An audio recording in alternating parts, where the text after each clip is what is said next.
সপ্তম শ্রেণীর প্রিয় শিক্ষার্থী S Haldar sir YouTube channel থেকে তোমাদের সবাইকে স্বাগতম। আজকে তোমাদের আরেকটি নতুন ভিডিও নিয়ে এসেছি। পরিবেশ মডেল প্রশ্ন সিলেবাস সহ 4টি সেট। আমি সপ্তম শ্রেণীর দ্বিতীয় পর্যায়ক্রমিক মূল্যায়ন 2025 সেট নম্বর 2, 3, 4, 5 অর্থাৎ আমি ইতিপূর্বে একটি সেট তোমাদের দিয়ে দিছি। সামনেই পরীক্ষা, তাই আমি একসাথে 4টি সেট দেখাবো। 50 মার্কের পূর্ণাঙ্গ মডেল প্রশ্ন বিশ্লেষণ সহ সম্পূর্ণ সমাধান দেখাবো আমি এই ভিডিওতে। কাজে তোমরা যারা এখন আমার চ্যানেলটিকে সাবস্ক্রাইব করোনি তারা এখনই চ্যানেলটিকে সাবস্ক্রাইব করে বেল আইকনটি প্রেস করে দাও। সপ্তম শ্রেণী দ্বিতীয় পর্যায়ক্রমিক মূল্যায়ন পরিবেশ, পূর্ণমান 50, সময় 100 মিনিট, সিলেবাস নম্বর বিভাজন নমুনা প্রশ্নপত্র। কোথাও কোথাও 100 মিনিট, আবার কোথাও কোথাও 90 মিনিটও থাকে। যাই হোক, আমি সরাসরি দেখব। এখানে পূর্ণমান 50, হ্যাঁ, আর সময় হচ্ছে 90 মিনিট। আর সিলেবাস যদি তোমাদের দেখি, ভৌত পরিবেশের মধ্যে 2 নম্বর পার্ট আলো, চুম্বক, তড়িৎ এবং পরিবেশ বান্ধব শক্তি, অর্থাৎ 2-1 এই টোটাল 5টা। আবার আরেকটা হচ্ছে 6 পরিবেশের সজীব উপাদানের গঠনগত, বৈচিত্র্য, কার্যগত প্রক্রিয়া। এই টোটাল মিলেই তোমাদের এবারের পরীক্ষা। এখানে দেখো প্রতিটা টপিকস থেকে 10 নম্বর করে নিয়ে টোটাল 50 মার্কের একটি প্রশ্ন তোমাদের করা হবে এই পরীক্ষায়। যাক, সরাসরি আমি প্রশ্ন চলে যাচ্ছি। দেখো এখানে সমতল আয়নার সঙ্গে 60 ডিগ্রি কোণ, ওই আয়নার উপর আলোকরশ্মি আপতিত হলে প্রতিফলন কোণ কত? এখানে কিন্তু 10টি প্রশ্ন এমসিকিউ আছে। প্রতিফলন কোণ 60 ডিগ্রি। তারপর আকাশের রংধনু আসলে সূর্যের সাদা আলোর বিচ্ছুরণ। তারপরে 2 নম্বরের প্রশ্ন, ভালভের যে অংশ আলো দেয় সেটি হলো ফিলামেন্ট, ফুলের যে অংশ বীজে পরিণত হয় সেটি হলো ডিম্বক, মেদভেদী অঙ্কুরোদ্গম দেখা যায় কুমড়োতে। তারপরে তোমার মেদভেদী অঙ্কুরোদ্গম, এটা তো কাণ্ডের যে জায়গা থেকে শাখা বা পাতা বের হয় সেই জায়গাটাকে পর্ব বলে। এরপরে ইলেকট্রিক ভালভের ফিলামেন্ট তৈরি হয় ট্যাংস্টান তার দিয়ে। পরিবেশ বান্ধব শক্তি নয় হচ্ছে জীবাশ্ম তেল থেকে পাওয়া শক্তি। এরপরে 9 নম্বর, একটি সপ্রভ বস্তু হলো সূর্য, মেরুজ্যোতির কারণ হচ্ছে পৃথিবী একটি বিরাট চুম্বক এবং তার প্রভাব। হ্যাঁ, এই হচ্ছে টোটাল 10টি প্রশ্ন। এবং সরাসরি এবার আমরা আলোর বিচ্ছুরণ আবিষ্কার করেন কে? নিউটন। হ্যাঁ, আমরা 11টি প্রশ্ন দেখব, এখান থেকে 10টি প্রশ্ন তোমরা অ্যান্সার করবে। এবার 2 নম্বরের প্রশ্ন 10টি। আলোর প্রতিসরণ কাকে বলে?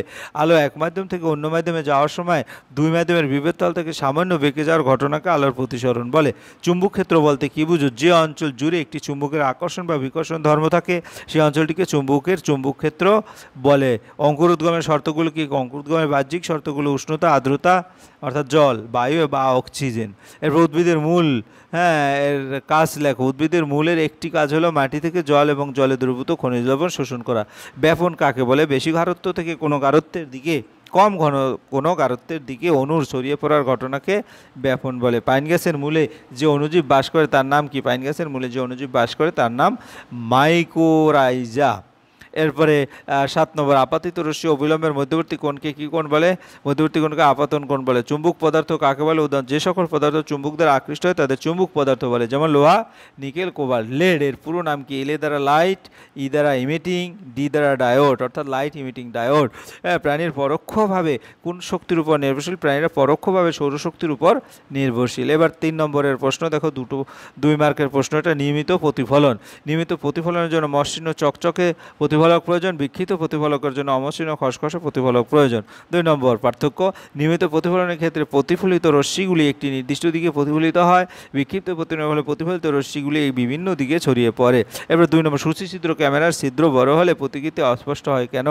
সূচিছিদ্র ক্যামেরার ছিদ্র বড় হলে প্রতিকৃতি অস্পষ্ট হয় কারণ একটি বড় ছিদ্রকে অসংখ্য ক্ষুদ্র একক ছিদ্রের সমষ্টি হিসাবে কল্পনা করা যায়। তাই প্রতিটি ক্ষুদ্র ক্ষুদ্র একক ছিদ্র এক একটি করে আলাদা আলাদা প্রতিকৃতি সৃষ্টি করে, কিন্তু ছিদ্রগুলি পাশাপাশি অবস্থান করায় প্রতিকৃতিগুলিও একে অপরের খুব কাছাকাছি থাকে এবং একে অপরের উপর পরে মিলেমিশে একাকার হয়ে যায়, ফলে প্রতিকৃতি অস্পষ্ট দেখায়।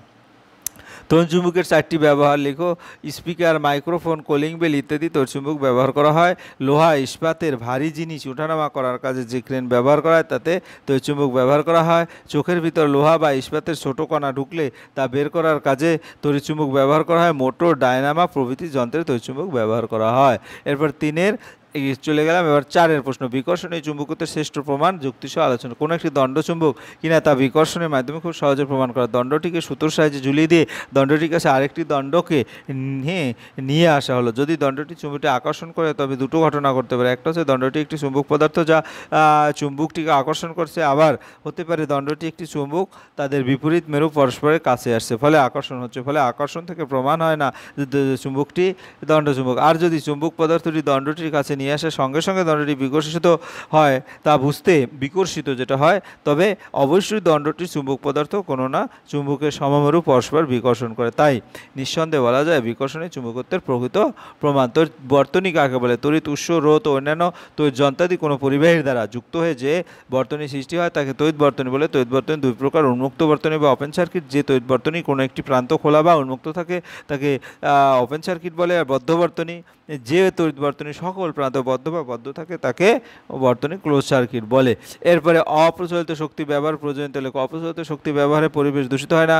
ক্ষুদ্রাকার ব্যবহার করা যায় বলে প্রচুর মূলধনের প্রয়োজন হয় না। প্রবাহমান সম্পদ বলে নিঃশেষিত হওয়ার আশঙ্কা থাকে না। দেশের অধিকাংশ জায়গায় কোনো না কোনো উৎস সহজলভ্য। চুম্বক দৈর্ঘ্য কাকে বলে? 5 নম্বরের প্রশ্ন। কোনো চুম্বকের মেরু দুটি মধ্যবর্তী রৈখিক দূরত্ব যে চুম্বকের দৈর্ঘ্য বলে। চুম্বক দৈর্ঘ্যের সঙ্গে চুম্বকত্বের প্রকৃত দৈর্ঘ্যের সম্পর্ক সাধারণত কোনো চুম্বকের চুম্বক দৈর্ঘ্য এবং চুম্বকের প্রকৃত দৈর্ঘ্যের 86% মতান্তরে 8.5% হয়। অর্থাৎ চুম্বকের দৈর্ঘ্য 0.86 গুণ চুম্বকের প্রকৃত দৈর্ঘ্য।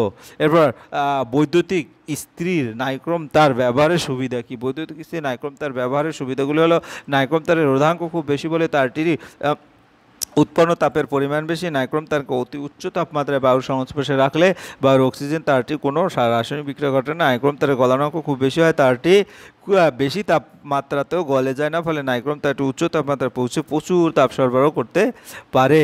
এরপরে 3 নম্বরের প্রশ্ন, বায়োগ্যাস বা জৈব গ্যাস কাকে বলে? এই গ্যাস কী কাজে ব্যবহৃত? গৃহপালিত পশু পাখির মল বড় গর্তে পুষিয়ে তার থেকে যে গ্যাস উৎপন্ন হয় তাকে জৈব গ্যাস বা বায়োগ্যাস বলে। বায়োগ্যাসের মূলত রান্নার কাজে ব্যবহৃত হয়, বাতি জ্বালানোর কাজে ব্যবহৃত হয়। বর্তমানে বিদ্যুৎ উৎপাদনে এই গ্যাস ব্যবহার করা হচ্ছে। এরপরে একটি আদর্শ মূলের কটি অংশ কী কী? একটি আদর্শ মূলের 4টি অংশ: মূলত্র অঞ্চল, বর্ধনশীল অঞ্চল, মূলরোম অঞ্চল, স্থায়ী অঞ্চল।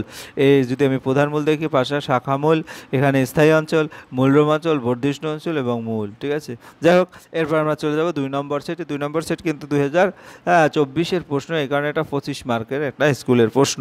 সঠিক উত্তরটি নির্বাচন করো। অপ্রভ বস্তুটি হলো কি? চাঁদ। অপ্রভ বস্তু হচ্ছে চাঁদ। তারপরে তোমার আলোর প্রতিফলনে আপতন কোণের মান 60 ডিগ্রি, এটা আমরা পরে দেখব। যাই হোক, যে ক্ষেত্রে আলোর বিক্ষিপ্ত প্রতিফলন ঘটে না সেই ক্ষেত্রে হচ্ছে আয়না। নিচের কোন খনিজ পদার্থের চুম্বকত্ব আছে? ম্যাগনেটাইট। তারপরে তড়িৎ সুপরিবাহী পদার্থ হলো তামা, যেটি পরিবেশ বান্ধব শক্তির উৎস নয়, সেটি হলো জীবাশ্ম জ্বালানি। তারপরে রূপান্তরিত অর্ধবায়বীয় কাণ্ড দেখা যায় যে উদ্ভিদের কচুরিপানা, যেটি জীবাশ্ম জ্বালানি নয়, সেটি হলো গোবর গ্যাস। এরপর উদ্ভিদের মূল ডগার টুকুর মতো অংশে ঠিক উপরের জায়গা যেখানে কোনো রোয়া থাকে না, সেটি হলো মূলরোম অঞ্চল।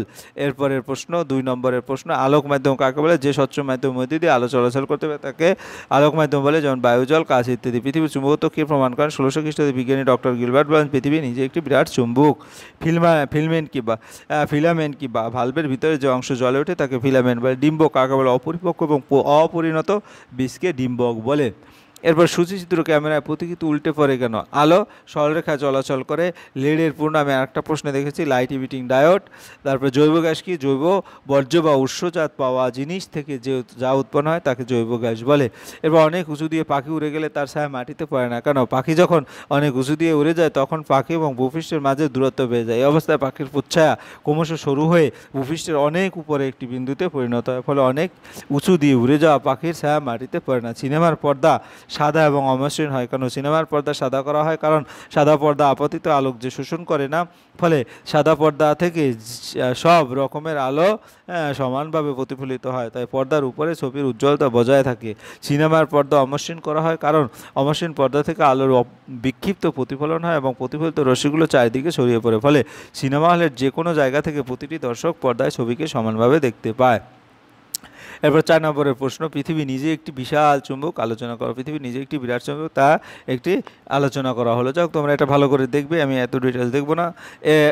এরপরে জীবের শরীরবৃত্ত ক্রিয়ায় তড়িৎশক্তির প্রভাব আলোচনা করো। আমি আরও বেশ কয়েকটি প্রশ্ন দেখাবো, তাই এটাও কিন্তু তুমি তড়িৎশক্তি, জীবশক্তির বীজের সংজ্ঞা দাও, একটি করে একবীজপত্রী, দ্বিবীজপত্রীর নাম লেখো। তাহলে ফুলের স্থির স্তবে গোড়ার দিকের ফোলা অংশটি ডিম্বাশয়, ডিম্বাশয়ের মধ্যে থাকে এক বা একাধিক ডিম্বক পরাগ সংযোগে বা তার ধারাবাহিক কতগুলো জটিল ঘটনার ফলে ডিম্বাশয় উদ্দীপিত হয়, পরে নানা রকম পরিবর্তনের মাধ্যমে পরিণত পরিপক্ক হয়, ডিম্বকে বীজে পরিণত। সুতরাং পরিণত পরিপক্ক ডিম্বকের বীজ, একবীজপত্রী বীজ হলো ধান, দ্বিবীজপত্রী বীজ হলো মটর। এরপর পেট্রো উদ্ভিদ বলতে কি বুঝো? প্রডিউসার গ্যাস কাকে বলে? বিভিন্ন গ্যাস খরচের জন্য, উত্তরগুলি কিন্তু দেওয়া আছে, তোমরা ভালো করে পড়ে নেবে। কলকারখানা বন্ধ হয়ে যাবে, এখনকার শিল্পগুলি কবে হবে? তারপরে 3 নম্বর সেট, আলো প্রতিফলনের আপতন কোণ 60 ডিগ্রি হলে প্রতিফলন কোণের মান কত? সুদূর ক্যামেরায় বস্তুর ড্যাশ দেখা যায়। তারপরে চুম্বকের ক্ষেত্রে সঠিক হলো। তারপর বাল্বের ফিলামেন্ট তৈরি হয় কি দিয়ে? তারপরে জীবাশ্ম জ্বালানি নয় কোনটি এবং অঙ্কুরোদ্গমের শর্ত নয় কোনটি? এরপরে এটা কিন্তু উত্তর দিইনি, তোমরা উত্তরটা ভালো করে দেখবে। 2 নম্বর প্রশ্ন, নিয়মিত প্রতিফলন বিক্ষিপ্ত প্রতিফলনের একটি পার্থক্য, চুম্বকের উদাসীন অঞ্চল কাকে বলে? ফিউজ তার কি? প্রচলিত শক্তি কাকে বলে? অথবা কয়লা এক গুরুত্বপূর্ণ জ্বালানি। গর্ভাশয়, গর্ভদণ্ড ও গর্ভমুণ্ডকে একত্রে কি বলে? তারপর সম্পর্ক নির্ধারণ করো, পরাগধানী, পরাগরেণু, তারপর গর্ভাশয়, এখানে কি হবে? যাই হোক, এরপরে আমরা দেখব 3 নম্বরে, একটি আয়নায় গঠিত একটি প্রতিবিম্বের দুটি বৈশিষ্ট্যকে অ্যাম্বুলেন্স কথাটি অ্যাম্বুলেন্স গাড়িতে উল্টো করে লেখা থাকে কেন? প্রতিটা প্রশ্ন কিন্তু ভালো করে পড়বে। পরিবাহী রোধ কাকে বলে? রোধ কোন কোন বিষয়ের উপর নির্ভর করে? পরিবেশ প্রান্ত শক্তিকে উদাহরণ দেয়। একটি আদর্শ ফুলের চিত্র অঙ্কন করে প্রদত্ত অংশগুলি চিহ্নিত করো। দদাংশ বৃত্তি, গর্ভমুণ্ড, পরাগধানী অথবা পরাগরেণু কোথা থেকে? দেহে জলের পরিমাণ স্বাভাবিক রাখতে সামুদ্রিক মাছেরা কী কী ব্যবস্থা অবলম্বন করে? এটা কিন্তু প্রশ্নের পরেরটা আবার কিন্তু আমার উত্তর দিয়ে দিয়েছি। 4 নম্বর সেট, দেখো, আয়নায় গঠিত প্রতিবিম্বের সমশিষ্ট। টর্চের সেলের শক্তি যে রূপান্তর করে তা হলো রাসায়ন শক্তি বিদ্যুৎ শক্তিতে। বাল্বের ফিলামেন্ট তৈরি হয় যে ধাতুটি ট্যাংস্টান। আলু হলো পরিবর্তিত কাণ্ড। লাইকেনের রং বদলায় বাতাসের বেশি দূষিত হলে। তারপর লোহিত রক্তকণিকার সংশ্লেষের ভূমিকা পালন করে ভিটামিন B12, এখানে ভিটামিন B12। এরপরে সংক্ষিপ্ত প্রশ্ন, কোন ভিটামিনের অভাবে মুখে ঘা বা মারি ফোলে? Vitamin C.